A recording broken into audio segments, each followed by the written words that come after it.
Tanda-tanda Wahabi ini kalau cakap besar. Apa kalau cakap? Kembali pada Quran hadis lah.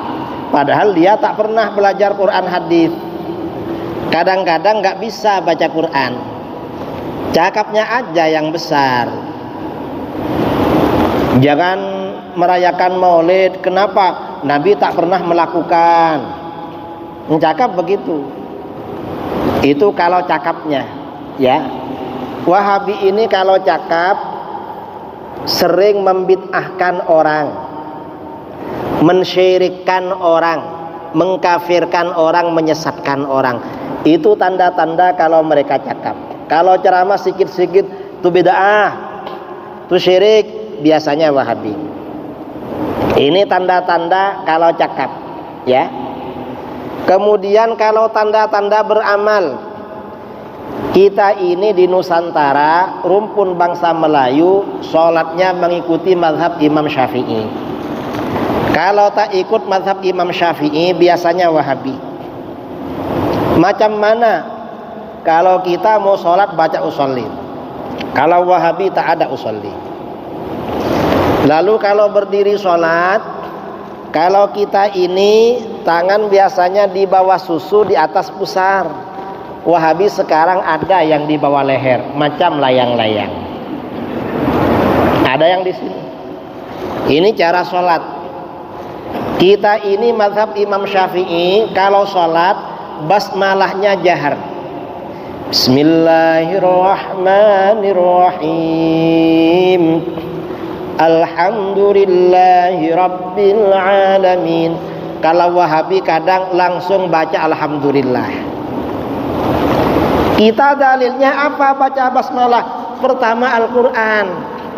Semua Al-Quran yang terbit di Kuala Lumpur, terbit di Brunei, terbit di Singapura, terbit di Jakarta, terbit di Mesir, terbit di mana lagi? Di Saudi. Ayat pertama Bismillahirrahmanirrahim, makanya kita baca. Kalau langsung alhamdulillah, ikut Quran yang mana itu? Ini kita. Mereka tak baca.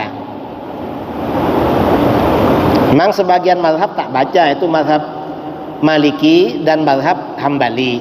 Kalau mazhab Syafi'i baca. Mengapa? Dalilnya paling kuat mazhab Syafi'i langsung Al-Quran. Kemudian kita ini kalau sholat subuh ada kunut. Kalau Wahabi, kalau di negeri kita tak baca kunut berarti Wahabi.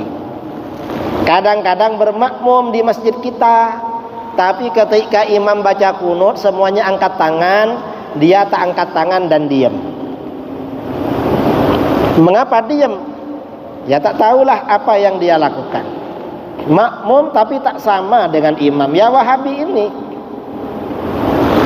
Nanti selepas sholat, mengapa kita baca kunut? Kalau sholat subuh, hadis yang paling banyak itu hadis yang menetapkan kunut. Yang menafikan kunut itu cuma satu riwayat. Itu riwayat Sunan An-Nasai, Sunan Abu Dawud. Kalau yang menetapkan kunut ini riwayat Bukhari Muslim. Dari Abu Hurairah, dari Anas bin Malik, dari Bara' bin Azib dan lain-lain. Memang sahabat-sahabat yang terkenal dekat dengan baginda Rasulullah SAW dan banyak hafal hadis. Dalam Bukhari Muslim, Abu Hurairah ini ngajar sholat anak muridnya. Beliau berkata, "Ana asbahukum sholatan bi sholati Rasulillah SAW." Aku ini orang yang paling persis, yang paling serupa sholatnya dengan sholatnya Rasulullah SAW. Tengok aku sholat. Lalu Abu Hurairah sholat subuh dan selepas rukuk beliau baca kunut. Kata Abu Hurairah, sholat aku ini paling persis, paling serupa dengan sholat Rasulullah. Makanya diikuti oleh Imam Syafi'i. Sholatnya orang yang paling persis dengan Rasulullah. Dan Abu Hurairah ini didoakan oleh Rasulullah tak pernah lupa. Karenanya hadisnya Abu Hurairah dikuatkan daripada hadis lain. Sahabat lain yang mengatakan Rasulullah tak kunut, kata ulama, ini mungkin lupa. Mengapa? Sahabat yang didoakan tak pernah lupa menetapkan kunut. Karenanya ini lebih kuat. Artinya apa? Sholat yang pakai kunut lebih kuat daripada yang tak pakai kunut. Selepas sholat, kalau Wahabi ini baca zikir biasanya senyap-senyap aja. Imamnya langsung menghadap jamaah, bibirnya gerak-gerak. Kita tak dengar baca apa dia. Akhirnya jamaahnya bingung, tolah-toleh. Karena tak tahu mau baca apa, akhirnya turun. Kalau ahlus sunnah, kalau kita lepas sholat, imamnya zikirnya nyaring, jamaahnya ikut baca zikir.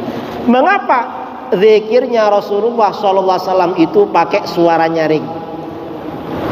Dalam kitab-kitab hadis, Rasulullah SAW selepas sholat yaqulu bi sautihil a'la, berzikir dengan suara yang paling keras, paling nyaring.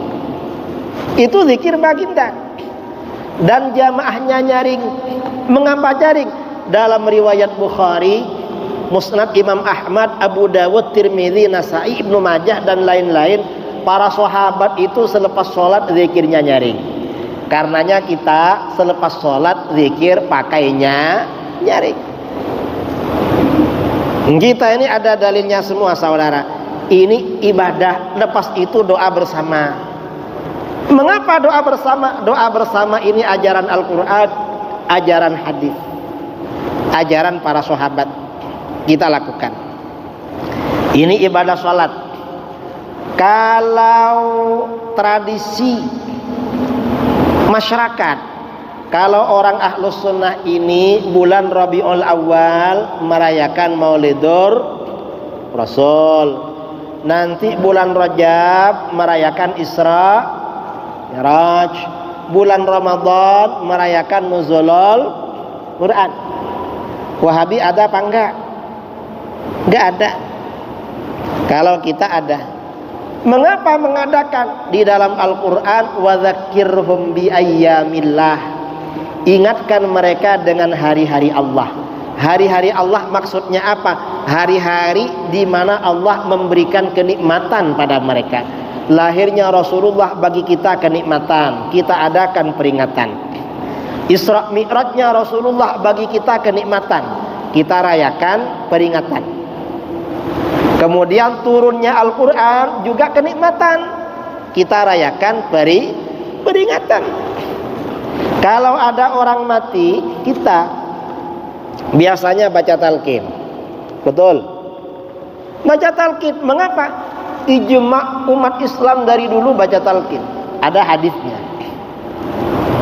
Tapi memang itu amalul muslimin, amalan umat Islam di mana-mana. Selepas itu kita baca tahlil, zikir. Mengapa baca zikir untuk orang mati? Siapa yang baca zikir pertama untuk orang mati? Yang baca zikir untuk orang mati adalah baginda Rasulullah. Sunnah saudara baca zikir untuk orang mati. Hadis riwayat Imam Ahmad, riwayat Al-Hakim At-Tirmidzi, riwayat Hannad bin As-Sari, riwayat Al-Baihaqi. Kita ada tahlil dan lain sebagainya. Ini ciri-ciri ahlus sunnah wal jamaah. Kalau tak mau pada itu, membid'ahkan, mengharamkan, menyesatkan, itu berarti tanda-tandai orang Wahabi. Iku tondoni wong Wahabi. Bahasa Jawa.